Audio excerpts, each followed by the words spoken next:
I get a little teary-eyed in the mornings when I look out and see this big old storage pod and think about all of the down-to-earth woodworking equipment being locked inside this 16-foot box. But pretty soon I'll be able to move it inside. First, we have to get the garage converted into my new dream shop. So let's go inside and get started. Wow, what a mess. Hard to believe all my tools are actually out in a storage pod, as crowded as this is. But it'll all get in here and it'll all be neat and clean when I'm done. Looking forward to that. I did leave a little corner cleared out over here because that's where I'm going to start. First thing I'm going to do is run the electrical that needs to run through that corner. Put in some insulation, sheathe a couple of the walls on the inside, and build my stairs up to the second level. Then I can start to clear out some of this and continue around the walls around the shop. Got to take it a step at a time, so let's get started on the electrical work. Just finishing up my story pole. You know, we use story sticks all the time in building furniture. In the shop, I'm going to use a story pole. Let me show you how that's going to help. I cut my story pole so that it has a nice tight fit between the top and bottom plates of the walls. Hopefully that's consistent around the room. Along the top up here, I've marked a chase or mark two places, one for a 110 volt circuit and the other for a 220 volt circuit. That's so I'll remember where the wires are, and so down the road I won't ever run a nail into that area. Also, for neatness reasons, this will keep my lines even around all the walls. I've also marked an area here for no wires.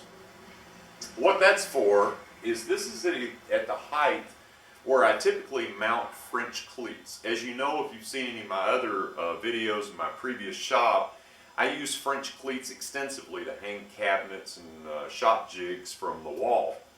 I put an up arrow on here. I don't think I'll forget which way is up, but it never hurts to be careful. I've marked right here the area and the lines where I'll mount all of the switch boxes. This is a little higher than a household switch box, but for a reason. The center line of the switch is at 52 inches, which puts the bottom of the switch above 48. If I lean a sheet of plywood up against the wall, I won't break a switch. Always good to plan ahead.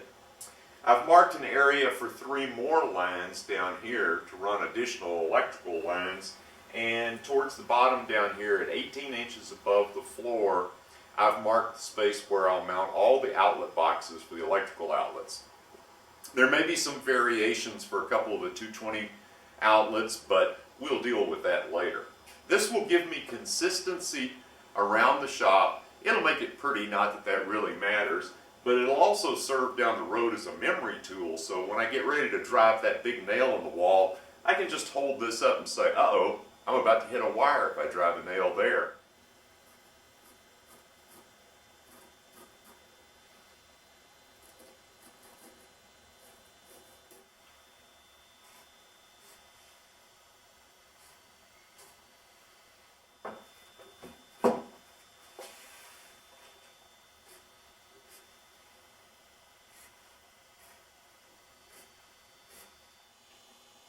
If you've got a lot of holes to drill, don't mess around. Use a plug-in drill. It'll speed things up.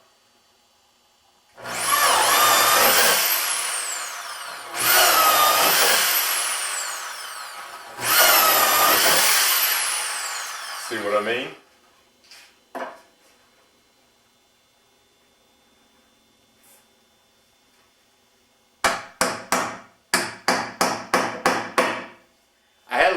More prep work to do before I could start pulling wires. One of the things was to put a board up here. I'll put another one down here above and below the breaker box, so I have something to attach the wires to. Just another little code thing. In this corner I've got 2x4s here to nail my siding to, but I don't have a 2x4 on this side of the corner. Now I could just toenail one in and be done with it, but that would create me a little bit of difficulty in running the wires. So what I did was I cut a board just for a loose fit in here, snug, but not impossible. And I put 2 nailing blocks. I pre-drilled holes in those because they're real short little pieces of 2x4 and I didn't want to split them. So I pre-drilled holes and screwed those into place. And this I can then just move over and nail it into those nailing blocks when I'm ready to go. Perfect fit. However, I don't want to install it yet because then I would be running wires and trying to snake them through this corner. Also, when I get ready to insulate, I'd have a difficult time stuffing insulation in there. And I do want this building to be tight. So, what I'm going to do is I'm going to use my story pole, mark off the locations, pre-drill the holes in this 2x4, and then just lay it in here loose. I'll run the wires. After I get done doing that, I'll put insulation in here, and then I'll snug this board up and nail her home. And my corner will be done with a lot less effort.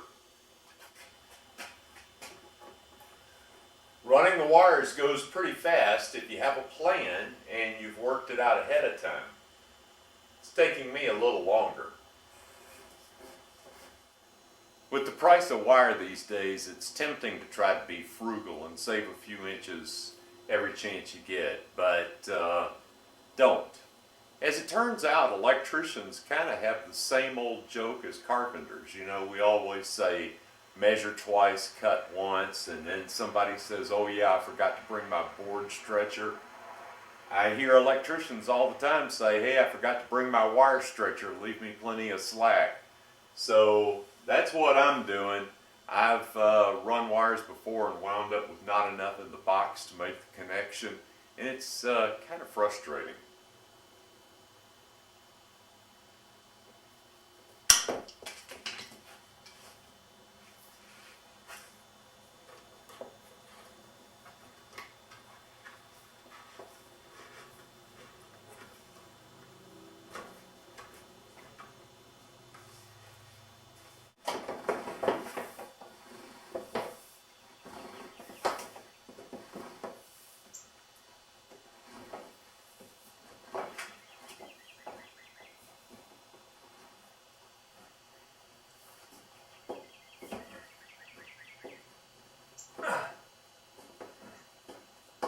Well, I knew this one was going to be the tough one.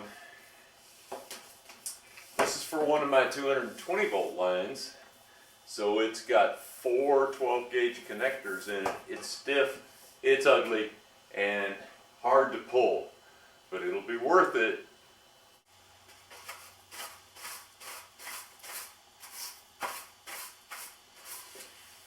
Just doing a little cleaning up here, getting the wood chips out of the wall cavities before I start insulating. Got the rough wiring stubbed out into the boxes. Gonna button up this corner over here with that loose 2x4. That was real handy. And these 2 walls are rough wired now, at least this wall halfway down. This corner is done.